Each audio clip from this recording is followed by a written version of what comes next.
Accomplishments at mga plano ng CHED para sa taong 2024 ating tatalakayin. Kasama si Dr. Prospero de Vera III, Chairperson ng Commission on Higher Education. Magandang tanghali po, Chairman Popoy. Magandang tanghali sa inyong dalawa at magandang tanghali sa buong Pilipinas.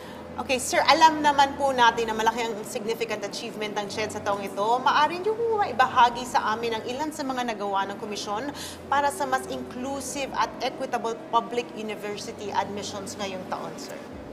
Yung achievements ng CHED ay naisama ni Pangulong Bongbong Marcos sa kanyang SONA, both the printed version and the version delivered in Congress. No? So, 6 yung aming sinabi doon. Yung unang-una ay ipagpapatuloy yung libreng edukasyon, libreng dekalidad na edukasyon. So, ngayong 2023, lagpas 2 milyong mga bata na sa lagpas 200 pampublikong mga pamantasan ang hindi nagbabayad ng tuition and miscellaneous fees. So, sinabi ng Pangulo, pagpapatuloy natin yan. Ang lahat ng aming achievement ng 2023, ang bago sa 2024 ay lalagyan namin ng Marcos dimension. Ibig sabihin, sabi ko kay Pangulong Marcos, meron ng access ang mga estudyante. Madali nang makapag-aral kasi libre sa dekalidad ng edukasyon. Ang kailangan ng lagyan for 2024 ay yung equity dimension.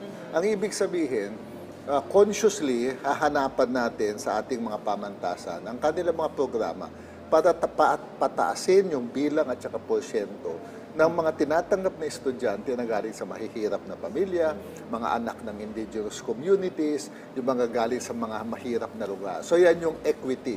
Inclusive education ang banner namin for 2024. Yung ikalawa, ay sabi natin, nakalagpas na tayo sa krisis ng EBSA.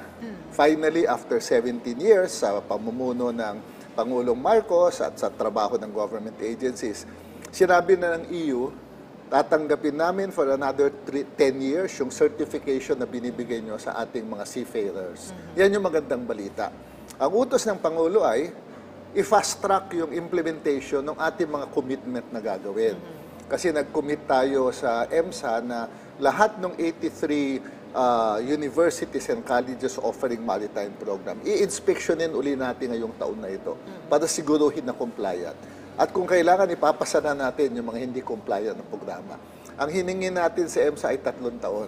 Ang utos ng Pangulo, tapusin sa 2 taon. So, ang bago sa 2024, pag-iigtingin natin yung compliance sa EMSA, pati yung pagbigay ng assessment test para yung mga pamantasan, pag mamimili sila ng mga estudyante, alam na nila yung kalidad ng mga estudyante na papasok sa maritime programs. Sinabi din natin ngayong taon na ito sa SONA na we will continue producing world-class doctors and nurses.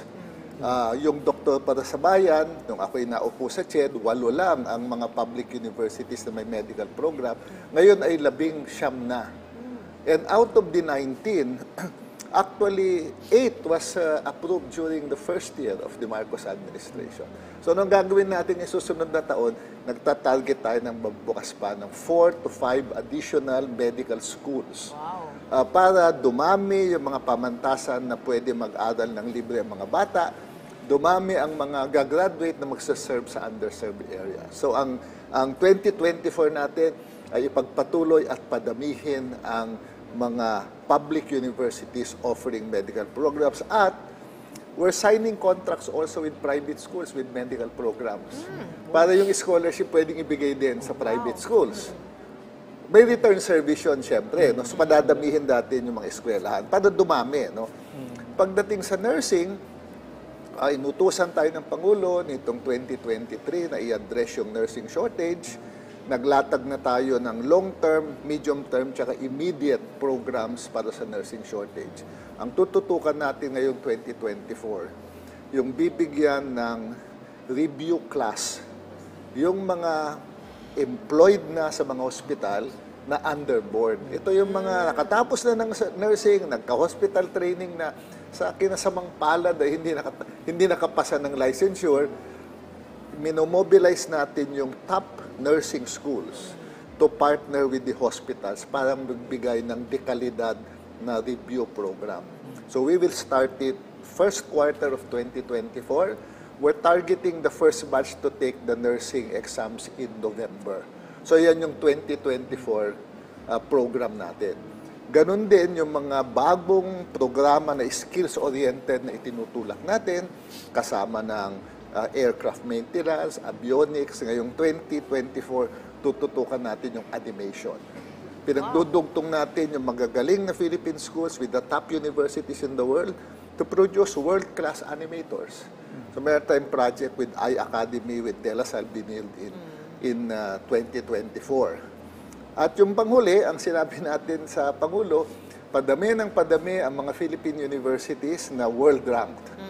Sa SONA, ang nireport ng Pangulo ay 52. Ang target natin sa susunod na SONA ay 75. Pero nabigla ako, kasi ngayon pa lang, 76 na. Meron pa tayong kalahating taon. So, yung ating target ay patataasin pa natin ng konti. Baka naman umabot ng 80 Philippine universities ang nakadumaan na sa world-class assessment, no?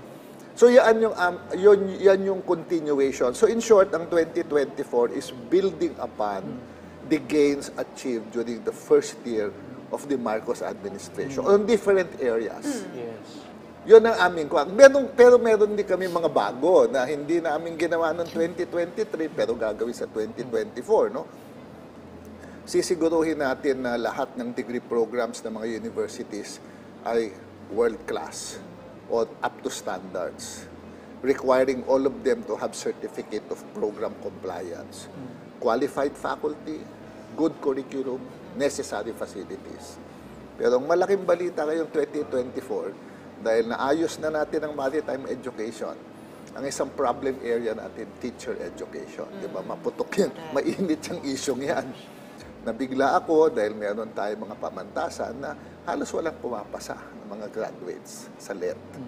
So ngayong 2024, dinireview natin at kung kailangan, magsisimulan natin magpasara ng mga substandard programs sa teacher education. Kasi ilang taon nang nire-raise tong isyong ito, kailangan aksyonan na ng CHED. Yes. Anong partner Chi, napakaganda ng roadmap ng CHED. Kung makikita mo, specific sila sa mga, may target talaga sila, no? Targeted yung kanilang programa, kaya mas effective. No? Correct, and very progressive, Yes, I may say, no? At very interesting, Secretary Popoy, itong ating yung program natin for inclusive at equitable public university admission.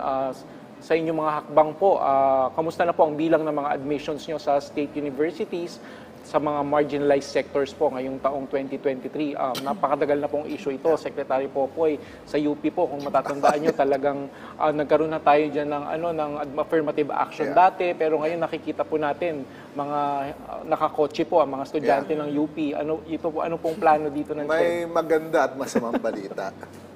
Hindi lang sa UP, kasi dati ang issue natin UP, no. Ang magandang balita, talagang tumaas ang admission sa public universities. Yung participation rate, ito yung porsyento ng mga university-age students na nag-aaral sa university. As of 41% na tayo. Katapat na natin yung ating mga katabing bansa na magagaling, tulad ng Malaysia, tulad ng Thailand. Yan yung good news. Talagang yung mensahe na pwede kang mangarap na makapagtapos, malinaw yung mensahe niya. That's the good news. The bad news is dahil sa dami ng gustong pumunta sa pamantasan, nai-squeeze out yung mga galing sa mahihirap na pamilya, mga anak na IP, kasi less prepared sila na kumuha ng admission test. Walang pangbayad dyan para sa review class. No? Mahina ang loob kasi galing sa baryo, galing sa malayo. Ang kanilang mga magulang madalas ay hindi nakatapos. So mahina ang loob nila, nakakayanin nila. So yan ang bad news. Kaya kailangan tutukan na yung inclusive education. Ibig sabihin, lahat ng public university should re-examine their admission policy.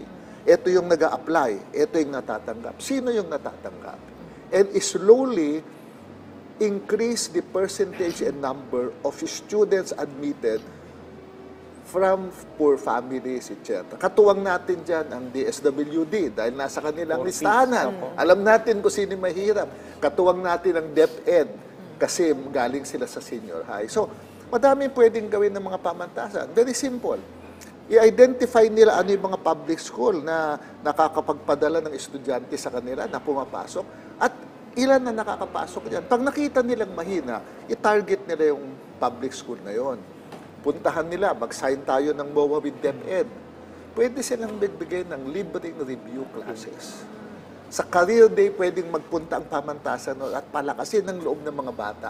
Pumasok kayo sa aming pamantasan. Mabibigyan kayo ng tulong.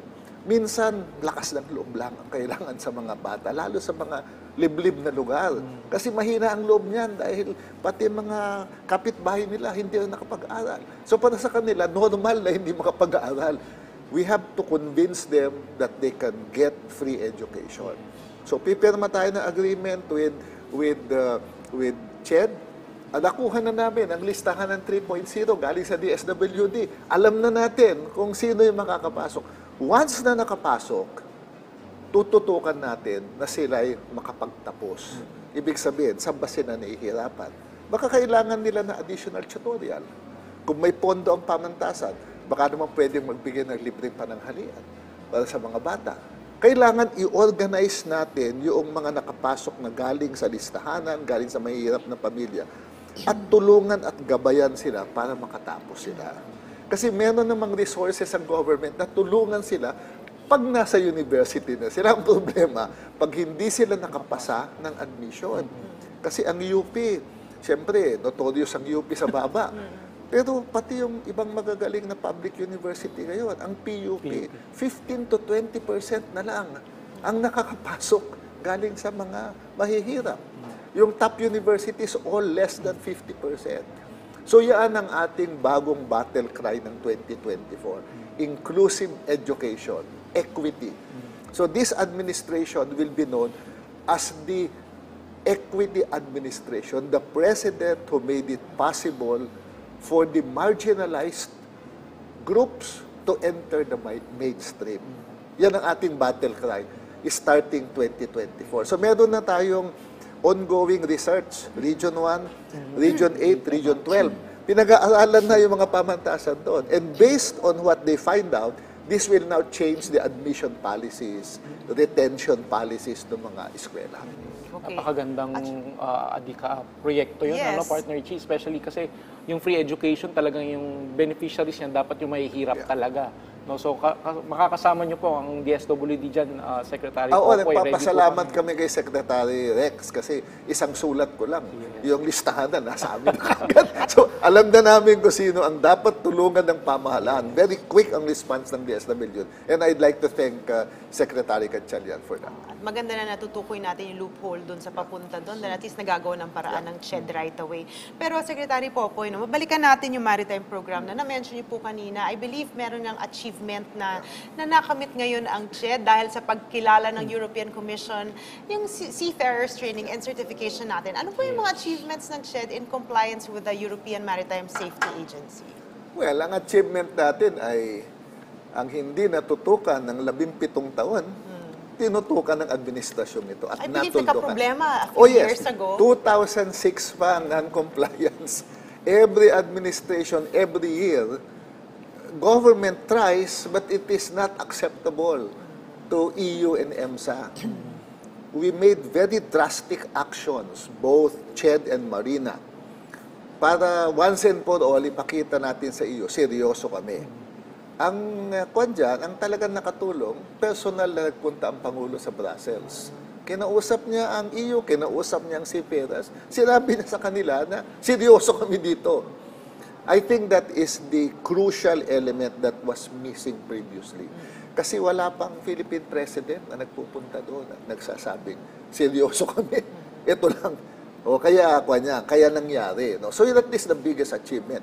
It's difficult because 2006 yan, merong panahon na 79 ang nakalistang non-compliance. Isipin mo, 79 non-compliance one.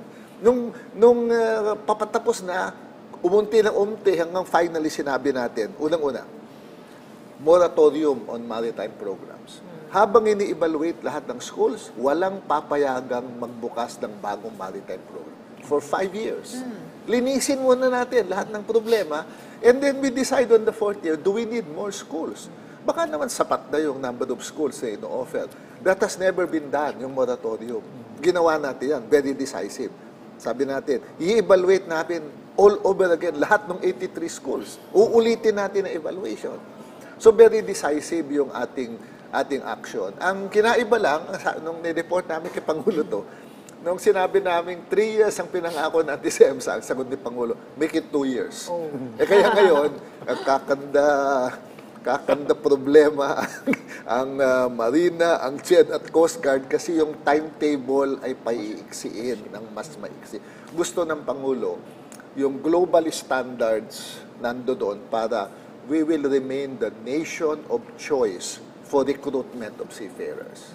Well, I can understand yung vision ng Pangulo dahil ngayon medyo ang dami ng cruise ships, no? Pati dito sa Pilipinas, pumupunta na sila dito and all around the world. Well, maraming salamat po sa inyong mga ibinahagi sa amin at Happy New Year po, Commission on Higher Education Chairman, Dr. Prospero de Vera III. Happy o New Year sa Secretary lahat Popoy. in behalf of the Popoy. Commission on Higher Education. Maraming salamat.